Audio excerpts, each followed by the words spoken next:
যদি আমরা একটু স্ক্রিনটা লক্ষ্য করি দেখতে পাবো West Bengal College Service Commission একটা নতুন নোটিশ জারি করেছে। কারিজের নাম recounselling for the post of assistant professor, advertise number 1/2020, subject commerce. তো ডাউনলোড করলেই আমি দেখতে পাবো যেখানে কি রয়েছে। ডাউনলোড করলে দেখতে পাবো কারিজের নামটা কি দিয়েছে, the West Bengal College Service commission, advertise number 1/2020। এখানে কমার্স বিষয়ে যে একজন ক্যান্ডিডেটকে মানে নামটা উল্লেখ রয়েছে, বাম পাশে রয়েছে রেজিস্ট্রেশন নাম্বার, এই রেজিস্ট্রেশন নাম্বারে তারপরে রয়েছে নাম মিঠুন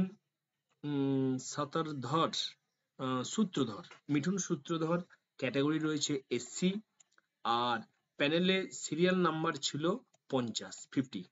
তো এই ক্যান্ডিডেটের রিকাউন্সিলিং এর জন্য ডেকে পাঠানো হয়েছে 13/9/2024। দেখতেই পাচ্ছেন যে রিকাউন্সিলিং এর জন্য এনাকে ডেকে পাঠানো হয়েছে। তো এই ছিল আজকের আপডেট ইনফরমেশন। Thank you.